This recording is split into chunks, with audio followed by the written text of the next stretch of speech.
Halo, halo, apa kabar? Kembali berjumpa dengan kami. Saya Harus Munarif bersama dengan Bung Rocky Gerung. Senang sekali nih.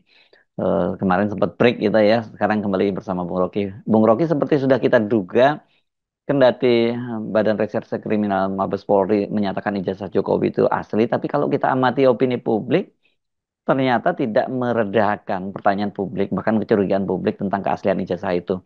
Bahkan ada yang menilai, katakanlah ijazah yang diperiksa Barreskrim itu asli, tapi apakah cara memperolehnya itu sah?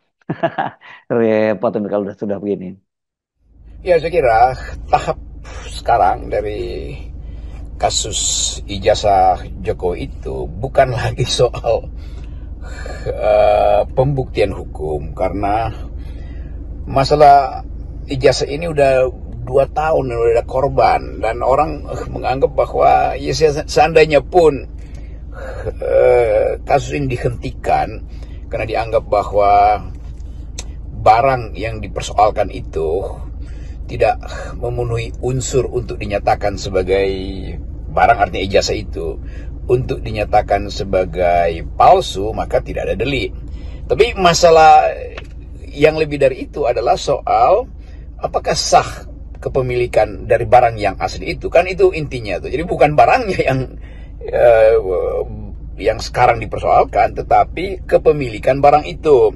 Dan itu kemudian dihubungkan dengan sekuensis, dengan urut-urutan, sehingga barang itu, yaitu ijazah itu, dimiliki oleh Pak Jokowi. Roy Suryo benar, dia mesti mulai dari skripsi, dia mesti mulai dari pembimbing, dia mesti mulai dari segala macam hal yang pada akhirnya dianggap bahwa memang sangat mungkin bahwa Presiden Jokowi pada waktu mahasiswa itu memiliki ijazah, tetapi apakah itu ijazah yang dimaksud sebagai ijazah yang palsu atau bukan? Jadi ini soal kepemilikan ijazah itu. Ijazah yang asli dimiliki dengan cara yang ilegal, dia menjadi delik juga. Ijazah yang palsu dimiliki secara legal juga jadi delik, kan itu intinya. Jadi kita mau lihat kombinasi-kombinasi pikiran ini atau kombinasi isu ini sambil melihat bagaimana opini publik membentuk dirinya sendiri untuk percaya apa tidak percaya. Kan yang tumbuh selama ini menganggap bahwa temuan Barreskrim itu adalah hasil rekayasa, dan itu justru yang menyebabkan sulit bagi kita, bagi publik, maksud saya bagi masyarakat sipil, untuk menilai apakah akan ada proses yang adil terhadap kasus ini. Apakah Barreskrim satu-satunya laboratorium yang paling modern untuk mendeteksi dan membuat kesimpulan saintifik bahwa itu adalah asli? Kan itu tetap harus dipertanyakan, karena yang kita tahu dalam cara berpikir metodologi pembuktian, ada dua cara pembuktian verifikasi atau pembuktian falsifikasi. Verifikasi artinya cari sebanyak mungkin unsur yang memungkinkan identifikasi itu dipastikan identik. Falsifikasi sebaliknya, cukup cari satu masalah, satu poin untuk membatalkan sesuatu yang diklaim otentik, kan itu dasarnya. Jadi dalam verifikasi dikumpulkan sebanyak mungkin bukti supaya terlihat bahwa presentasi keterandalan itu betul-betul, atau reliabilitasnya itu betul-betul memungkinkan orang untuk mengaku bahwa itu asli itu. Sebaliknya dalam proses falsifikasi cukup dicarikan satu cacat, maka seluruh konsep tentang kebenaran itu batal tuh. Jadi kita masih akan melihat bahwa debat ini akan jadi debat panjang di dalam cara-cara pembuktian akademis, dan apalagi kalau kita tahu bahwa ilmu pengetahuan tumbuh terus. Sesuatu yang dimungkinkan dibuktikan benar bisa dibuktikan salah 8 jam kemudian, karena setiap 8 jam ilmu pengetahuan bertumbuh secara metodologi maupun secara teknik pembuktian. Kelihatannya pihak Jokowi makin panik sehingga mulai mengancam kembali, seolah-olah kalau ijazah itu dipertontonkan akan ada chaos. Dari mana keterangan psikologi harus dinyatakan bahwa rakyat kita itu kegilaan ijazah Jokowi? Yang ingin diketahui publik adalah kejujuran Jokowi, bukan ijazahnya tuh. Jadi kalau Jokowi berulang kali tidak jujur, maka orang menganggap bahwa bahkan terhadap ijazahnya dia tidak jujur. Kita mesti baca itu ada preteks sebetulnya preteks psikologi pada publik. Preteks artinya pandangan awal bahwa Jokowi tukang bohong. Karena itu orang nggak percaya, maka minta dibuktikan. Kan itu dasar. Ini kan bukan soal pidana di mana saya atau publik mendalilkan maka dia mesti membuktikan. Yaitu dalam urusan hukum antar individu. Ini bukan antar individu. Jokowi itu tidak dituntut untuk memperlihatkan ijazahnya sebagai individu yang bernama Joko Widodo, bukan. Tetapi sebagai kepala negara yang harus mengikuti prosedur administrasi negara. Jadi sekali lagi, filosofi ini nggak dipahami oleh lawyer-lawyer Jokowi. Warga negara bertanya, Anda punya ijazah apa tidak tuh? Itu dasarnya. Kenapa mesti bertanya begitu? Kan nggak sopan bertanya begitu. Percaya aja lah bahwa Jokowi punya ijazah. Oh iya, percaya, tetapi reputasi Jokowi adalah pembohong. Kan itu dasarnya kan.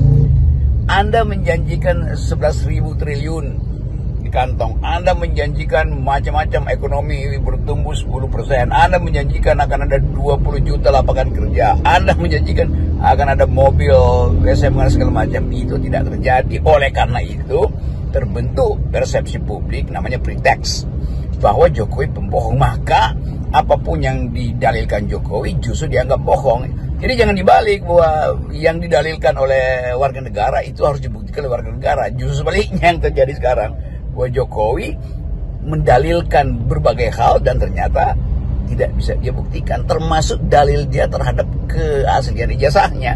Begitu cara melihat problem ijazah Jokowi. Jadi jangan dibalik-balik seolah-olah Indonesia ini akan chaos kalau Jokowi tunjukin ijazah. Apa di mana reasoningnya itu kan argumen tolol, argumen bodoh, argumen nggak masuk akal alias dungu, itu maksud saya itu argumennya ya. Nah, soal ijazah yang diambil lagi oleh Jokowi itu juga menimbulkan pertanyaan. Kan ijazah ini merupakan barang bukti yang harusnya diajukan dan diperiksa di pengadilan. Nah, kalau kemudian sudah diambil, nanti barang buktinya apa gitu? Yang sedang diduga oleh publik sekarang adalah apakah setelah dinyatakan misalnya ijazah itu asli, lalu deliknya selesai di dalam tahap penyidikan? Tentu tidak. Kan pemeriksaan itu asli atau tidak asli itu harus atas perintah pengadilan sebagai barang bukti. Kan barang bukti disebut barang bukti di depan pengadilan, bukan di depan penyidikan statusnya. Jadi kelihatannya Jokowi akan bawa lagi ijazah itu ke depan pengadilan, lalu diminta untuk dinyatakan asli atau tidak oleh keputusan pengadilan. Nah, kita mulai mencoba menduga apa yang akan terjadi kalau kejaksaan misalnya mengembalikan berkas untuk dilengkapi. Tentu kepolisian mengerti apa yang harus dilengkapi oleh penyidik untuk dilimpahkan dalam bentuk yang lebih sempurna supaya jaksa bisa menuntut secara lebih transparan sebetulnya. Transparan artinya dilengkapi soal-soal yang masih kabur supaya konstruksi tindak pidananya bisa dimengerti oleh jaksa. Ini juga akan jadi soal yang panjang dan kita bisa pahami justru di dalam soal dilaporkannya mereka yang menuduh Jokowi memegang ijazah palsu, maka tensi politik akan meninggi itu. Karena para pembela Jokowi pasti akan terus-menerus mendampingi Presiden Jokowi di dalam sidang, lalu kontranya itu mereka yang mendukung para terlapor Roy CS itu juga akan ada di pengadilan, lalu adu spanduk, adu segala macam tuh. Tapi ini hiruk pikuk yang sebetulnya menguras energi dari Presiden Prabowo, karena Presiden Prabowo tetap harus kasih perhatian. Mengapa? Karena ini pertama kali mantan presiden itu akan dipanggil ke pengadilan dan itu sangat menyita energi dari Pak Prabowo. Tapi oke, kita lihat aja bagaimana akibat lanjutan dari keinginan Jokowi untuk melaporkan mereka yang dia anggap telah mencemarkan nama baiknya. Padahal sebetulnya seperti saya terangkan tadi, kasusnya itu ketika beliau masih presiden sebagai kepala negara, warga negara bertanya tuh. Jadi tidak ada sebetulnya konstruksi delik di situ. Kan delik itu menyangkut subjek hukum dengan subjek hukum, bukan dalam kedudukan sebagai kepala negara dan warga negara yang bertanya kan. Nah ini satu keadaan yang akan memancing reaksi panjang. Tapi kita nikmati reaksi ini karena Presiden Jokowi kita kasih poin aja bahwa ya beliau kenapa baru sekarang melaporkan itu, dan kasus ini tentu akan jadi pelajaran. Mungkin akan ada yang lulus disertasi untuk menentukan apakah ada delik di dalam kasus yang sebetulnya delik yang bersifat politis, karena permintaan warga negara supaya kepala negara menunjukkan bukti keaslian ijazahnya itu ada kuriositas warga negara, bukan relasi yang menyebabkan seseorang menjadi terhina. Itu kalau dia terhina, ya tidak mungkin kepala negara itu terhina. Yang terhina itu manusia konkret, bukan dalam jabatan dia sebagai kepala negara. Nah, bagaimana prediksi Anda soal kasus ijazah ini, Bung Rocky? Dengan Jokowi melaporkan mereka yang mempersoalkan ijazahnya ya, itu apakah kemudian orang itu menjadi takut atau malah makin menjadi ini? Oh, yang jelas kasus ini akan panjang karena mulai banyak orang yang datang mungkin menawarkan diri menjadi saksi yang meringankan para terlapor, yaitu Roy CS, atau bahkan saksi yang justru memberatkan sang pelapor, itu Presiden Jokowi itu. Karena satu persatu mereka yang tadinya tidak mau bersuara akhirnya muncul ke permukaan. Demikian juga sebaliknya, akan banyak orang datang untuk membela Jokowi. Jadi ini akan sangat dinamis. Keriuhan di dalam sidang itu akan sangat panjang, dan kita mau coba membayangkan semua saksi ahli akan disiapkan untuk saling bantah-membantah di situ. Tapi satu hal yang mesti kita perhatikan bahwa dinamika ini beririsan dengan kondisi sosial yang rapuh di kita.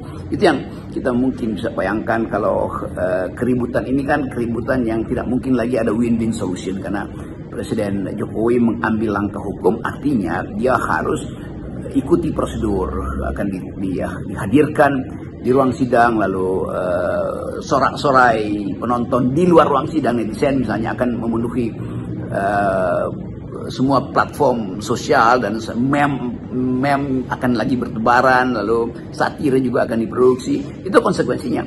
Jadi sekali lagi kita coba lihat, menduga bahwa proses ini atau dihentikan misalnya karena ditemukan bahwa ijazahnya asli, dan itu berarti proses yang selesai, tapi orang akan protes. Kalau dinyatakan asli oleh Barreskrim misalnya, ya bisa aja bahwa ijazah yang dibawa Pak Jokowi itu memang asli. Masalahnya apakah ijazah itu milik Presiden Jokowi atau bukan, itu soal yang berbeda. Dan kalau masuk ke pengadilan, itu akan merangsang banyak kepentingan untuk bermain di dalam wilayah yang sangat sublim ini. Saya sebut sublim karena seharusnya dari awal Pak Jokowi menerangkan bahwa saya sebagai kepala negara memenuhi permintaan warga negara.